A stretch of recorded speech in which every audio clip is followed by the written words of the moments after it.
Welcome to Get Serious. Today, I wanted to go over a case study, a portfolio deal, actually a couple of them that were sent over to us and I reviewed on June 12th, 2025, Land Daily Diligence Facebook group.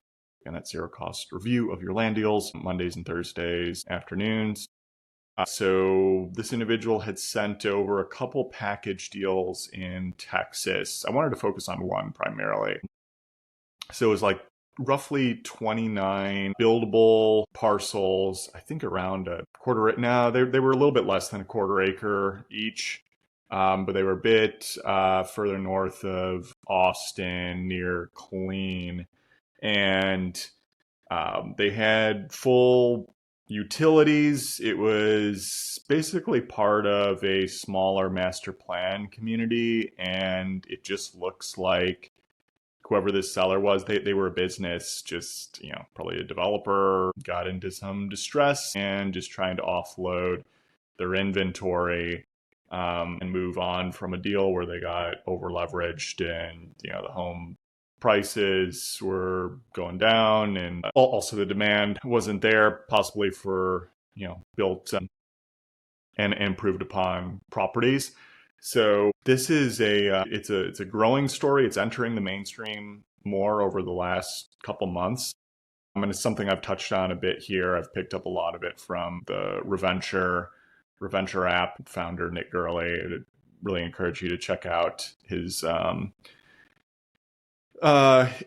short YouTube clips. Again, very, very clickbaity headlines. I mean, we use clickbait too. You got to get people to open and stream your content. I get it. It's just the name of the game. It's how the algorithm works. But his data analysis is really, really solid, mainly focusing on the SFR market across the country and the data, how it's just really pointed out over the past few years that these COVID boom markets pretty much look at the West, the South, Southeast, up into the Carolinas roughly, and parts of the middle of the country, like into Colorado, like pretty much everywhere where just values were exploding as of 2020 and a couple of years after that have been facing a massive correction. And many of these areas are still in early innings of a housing bubble correction where inventory is just sitting on the market, particularly a lot of the new builds from all the builders that have come in, anticipating increased demand, and it just far outpaced the demand that it was available in these markets, and just became way too expensive for consumers. The whole story is more intricate than that, but that is the basic idea, where we're in the midst of a correction. Real estate, it is a cyclical business. You just got to ride the waves and know how to adapt over time. And this is not something a lot of us picked up on. I'm still pretty taken aback by it. If any of us would have chatted, a few years ago, 2022, that most of the home appreciation and where people are moving or looking for homes now is more in the Midwest and the Northeast, then that was where everybody was migrating out to go down to the South and the West. And now it's just completely flipped.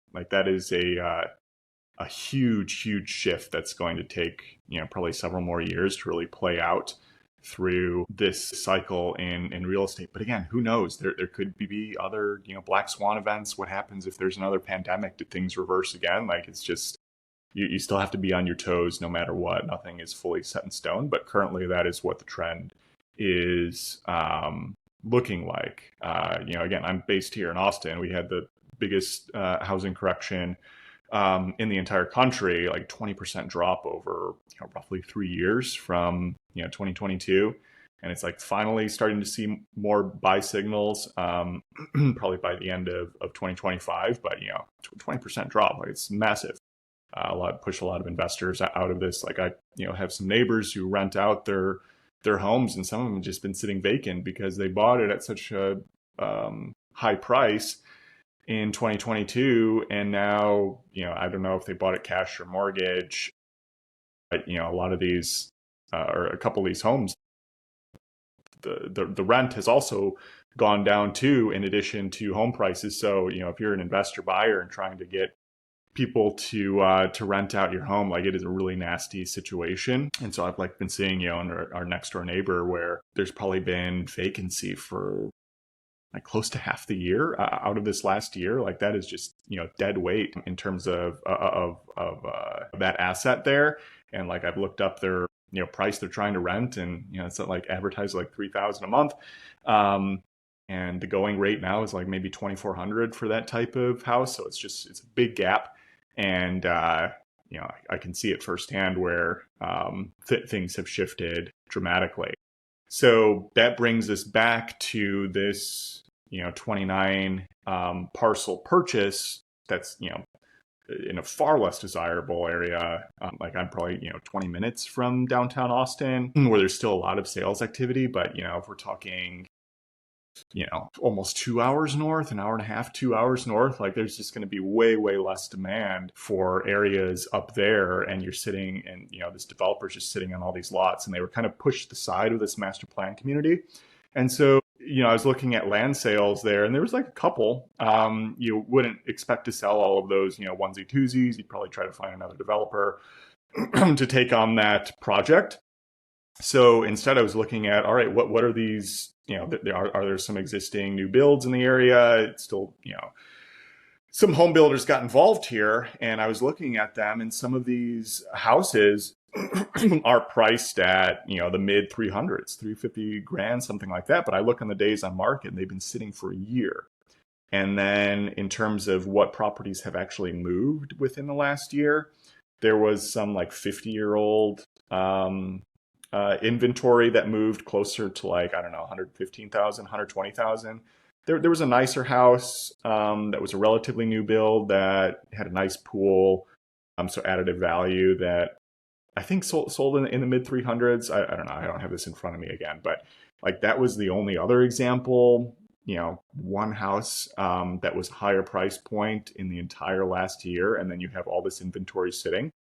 And as a general rule of thumb, for like sub 400K price homes, like maybe the land trades at 10% of that value. So then, okay, you know, you have this housing inventory for mid 300s. So you would think, okay, chop that by 90%. So you'd be looking at like 30, 35K. And that's what the investor sent this over, is like trying to price these out. But I'm like, well, no, you have to actually look, has any of the inventory moved? These houses are just way overpriced. That's just like some of these developers and the builders, okay, they got over levered, but you know, you can't come in and expect to sell at these numbers. Just look at this last year. The only things we're selling were, you know, 50-year-old inventory, and then one like more premium house with some additional value add thrown into it. So with that in mind, you just have to undercut like crazy. So, you know, if new inventory is not moving for a year at 350, like, what is the real number here? How low can you go? So I was just chopping down dramatically, thinking, okay, maybe some new builds, if they're not moving at 350, but you know, they are going to be better quality than some of these parcels that were moving for, you know, 115, 120K that are 50 years old and only like 800 square foot. So is it somewhere in between there? Could they go for, I don't know, 200K, 250K? Like pretty big discounts from what is being listed. You also have to keep in mind, okay, 29 lots and in a little bit more inferior part of the neighborhood, plus you would need to be buying at a price that you could flip to a developer where they're going to want conservative pricing, because there's going to be a very limited buyer pool in now some of these more questionable markets, especially again, you know, the demand is just much more reduced post COVID, and the, you know, these accelerated or elevated prices that are just unrealistic for a lot of today's consumers. So again, you can look at how I work through this within the Land Daily Diligence recording.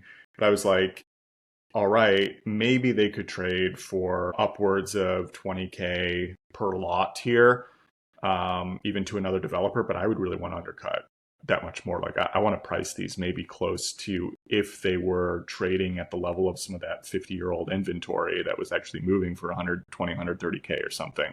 So it's like, okay, could you buy each of these lots maybe for 7,500 each, and then be able to move it to a developer at a much more attractive price of like 15K per lot, to where they should have a lot more room. It's like 50% of what the broker in the area is saying. But again, clearly houses at 350K in the area are not moving. So you got to dramatically reduce your expectations for movement on the property. So that's why I was like, all right, you got to undercut like crazy. If you're going to really take a risk for a play like this, your pricing is just going to have to be exceptional. Otherwise, just move on from the deal. So my suggestion was like, dude, cut your purchase price in half to start to be safe here. Even if it got cut that much more, I'd probably still want to try to figure out, okay, who are the developers, buyers in this area?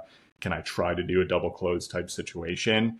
Because your buyer pool is already going to be super small. So like that's just such a high risk play there that, yeah, if you're going to lay out equity for, again, north of like 200K-ish, even for 29 lots at such a discounted price, it's still pretty risky to go ahead and do that. So that's just to run you through this case study. I'll probably be discussing this topic a lot more. I'm actually going to be using the Reventure app as part of our diligence. I just think the way they've built out the product and actually showing the pretty much live updated data, or at least, on a monthly basis on, zip code by zip code level on what areas of the country are overpriced versus underpriced, where the demand is, demographic shifts and so forth.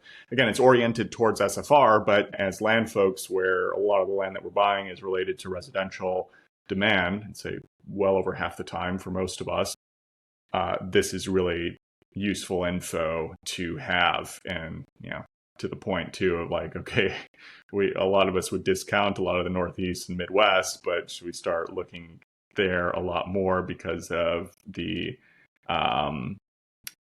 more significant demand for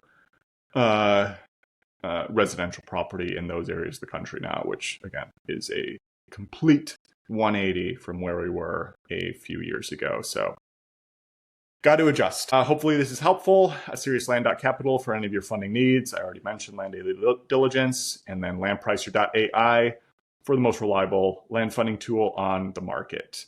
With that, subscribe and share. Take care, everybody. Bye.